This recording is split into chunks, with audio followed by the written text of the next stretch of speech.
starting at number 10. And I think this one will catch most people by surprise because most people haven't seen it. Causeway. They haven't seen it because it's on Apple TV. In reality, it's a phenomenal performance from Jennifer Lawrence. It's an A24 film, which I need to talk more about A24 with how amazing their 2022 was. I mean, 2021 was big for them, but 2022 was arguably even bigger. And yeah, like you said, no one's heard of it. It felt like it was super small, very limited cast. It had Jennifer Lawrence, obviously, and then it had the guy from Atlanta, Brian Tyree Henry, which he had a big year, considering he was also in Bullet Train. It's a super beautiful movie. It's actually really endearing, really well put together with, I think, very solid acting performances. It wasn't perfect by any means. So for that, I think it was easily in the top 10. Not easily, that's a lie. It broke its way into 10. It barely beat out like Banshees of Inisherin for me. Number 9, second from the bottom. One that came out earlier this year, The Northman. Again, if you haven't seen it, you really probably should, because this is a really good film. It's definitely more of a visual spectacle than it is anything else.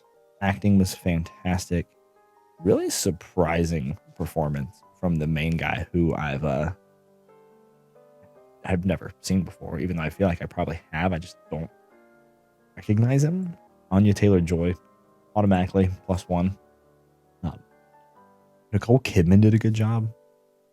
In all honesty, it's a good film. A lot of symbolism, visual aspects did very well.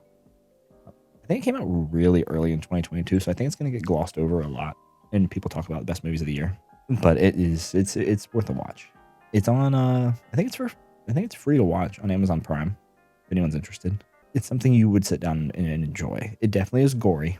I mean, I think you could gather that by its look. It's gory. It has some things that it needs to improve on. Let's just say that. But it was an enjoyable watch, and I appreciate the uniqueness that this film brings. Along with most of, I think, my top 10 were pretty unique. Number 8, I don't remember. Okay. I think this is pretty straightforward. Everyone's seen Avatar now, or everyone that cares to see the movies will see. They never promised you a great plot. The promise is it is a phenomenally beautiful film. It is a cinematographic masterpiece. You should go see it. I do think it is a little bit, it's hard to see movies over 3 hours in all reality. But as you're saying, it really makes up for most of its bad parts with just how visually stunning it is. The water in this movie looks better than water in real life, and I'll die on that hill. Number 7, I'll defend this movie until the day that I die. If you have not seen it, you can't talk about it. So I'm just going to go ahead and lay it out there. And I know no one has seen it because it needs $250 million to turn profit, and it's made like 6. So y'all have no input. It's beautiful. It is, I think, a very poignant film. I'm a little biased. I will admit, Damien Chazelle is one of my favorite directors of all time, if not my favorite director of all time. It would be between like him and Christopher Nolan. It can't come close to La La Land, and it can't come close to Whiplash. But it is a seriously, like, really beautiful movie. The first 45 minutes, I was like legitimately on the edge of my seat. It was fantastic. I do think it lost itself a little bit towards the end. I'm not going to lie, there's a few scenes towards the end that I was like, this movie would be much better without. However, the movie also, unlike Avatar, this movie kind of felt like 3 hours. The end of it was not bad, but like I said, it lost itself. But I very much enjoyed it. And Margot Robbie, without a doubt, Margot Robbie has the best performance of her career. Next, number 6, we got Batman. I would put this higher if I could. It was seriously fantastic. It was a fantastic movie. Through and through, a fantastic movie. Probably the best superhero movie I've seen in many years, ever. There's just too much above it, is what makes it hard for me. I don't think I could have rightfully put this any higher. and maybe part of it's some recency bias. I should rewatch this. I don't know. It scratched a lot of the itches for me, but it just wasn't good enough to crack top 5. Speaking of top 5, nope. I think this is personally Jordan Peele's best film. I think this movie was unreal how good it was. I can honestly say that I think this was the most fun experience I had in theaters this year. In reality, when I sat down for this film, I don't know what I expected, and I was pleasantly surprised all the way into the end. I think the only bad part of this movie was the last 1%. The first 99% was unreal. I do think the last 1% left a little bit to be desired. Number 4, Top Gun Maverick. Patriotism aside, this movie was fire. I cannot crack top 3. Sorry, Tom Cruise. But it is, you cannot not Tom Cruise and say that this wasn't amazing. You can have all the problems you want with it. It's perfectly nostalgic. It was an infinitely better improvement on Top Gun 1, and anyone who says otherwise is wrong. This movie had some of the best action scenes I can appreciate, and this is why I love Tom Cruise, how reasonable it was for them to be like, hey, if we're going to do this movie, it needs to be good. It needs to be done right.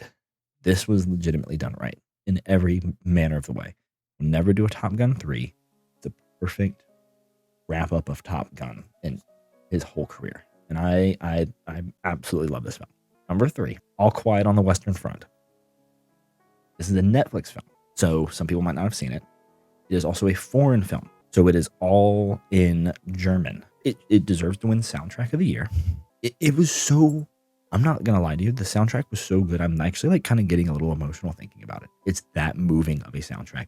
This movie is legitimately beautiful. I don't think that that a war movie has been done this well since like Saving Private Ryan. If you can tolerate reading subtitles, this movie is unbelievable and will truly show you sides of war that I think people nowadays actually forget about. 100% worth a watch. Out of my top 10, this would be one of the ones I would ask people to watch the most. Number 2, Tar. I don't think anyone in here is going to watch this. I don't think anyone here is going to watch it. If I'm being honest with myself, people aren't going to watch this film. It is truly exquisite. Cate Blanchett delivered what is going to win her an Oscar this year. It's the best female lead this year. In fact, the only person who could possibly even steal this would be like Michelle Yeoh from Everything Everywhere All at Once. And and I don't think it's deserved. Cate Blanchett undisputably disrupted female leads from now on. This is how good her acting was in this film. There's one take in this movie where she delivers like a 15-minute monologue. She delivers a 15-minute monologue in one take. I can't even begin to express to y'all. It's not even just like her acting. The movie is beautiful. She somehow manages to make this movie feel very personable, despite the fact that it's not meant for people like us, like normal people. I can't preface it. I don't think people watch this one. This is a very like niche movie. In all honesty, if people watch it, I think they will seriously. I think they'll really enjoy it. Some people can't appreciate this. Hey, that's the thing, too. I think Babylon and Tar are the two in this list that people will not be able to appreciate, because I think it takes some level of being able to go in with a clear palette and be able to watch it and like it for what it is. It's a seriously gorgeous film. Before we get to number one, I will like to address the chat. And I had this planned, so it's not peer pressure. My honorable mention this year that does not make number 1 and it doesn't make the list was Moonfall. Moonfall was one of the worst movies I've ever seen in my life. It did everything wrong and somehow was one of the top 3 experiences I've had in movie theaters this year. Moonfall is a top tier movie. I think Moist Critical put it as like one of his worst movies of the year, because he's not wrong. It is a terrible movie. Through and through, it fucking fails in every single aspect. That movie is ass. That movie is legitimately bad. It is so good. It is so much fun. It is so bad every single second, and it gets worse. It goes from bad to worse to more worse to legitimately awful. And it was one of the best experiences I've watched in theaters this year. I cannot believe it was in theaters too, by the way. It was that bad. Either way, number one, everyone knows. Everyone knows. I've talked about this movie probably every day this year. Is Everything Everywhere All at Once. It's not even close. It's not even close. It's the best movie. It's one of the best movies I've ever seen. It's in my top 10 personal favorites of all time. I was between laughing and crying the entire movie. I'm literally like walking out of the theater, like clearing my eyes. It was that good. It went from a limited release to being shown like nationwide to doing like nominal numbers. Michelle Yeoh's probably going to win an award this year. This guy, who I can never remember his name, he's going to win an award this year. Phenomenal movie that deserves all props from what it came from. It is a seriously small production with an even smaller editing team. It was what honestly, truly kickstarted A24 this year. They made enough money to fund like all the shit they're putting out this year, which they have some fantastic stuff coming out. I actually heard The Whale's not that good, which is sad. But yeah, this is in my personal opinion, this should go down as like a top 50 greatest movie of all time. But either way, all in all, I think it's a solid list. It seems like it's pretty good consensus with people that I actually respect. So thanks for tuning in. Go watch these movies. Go watch them.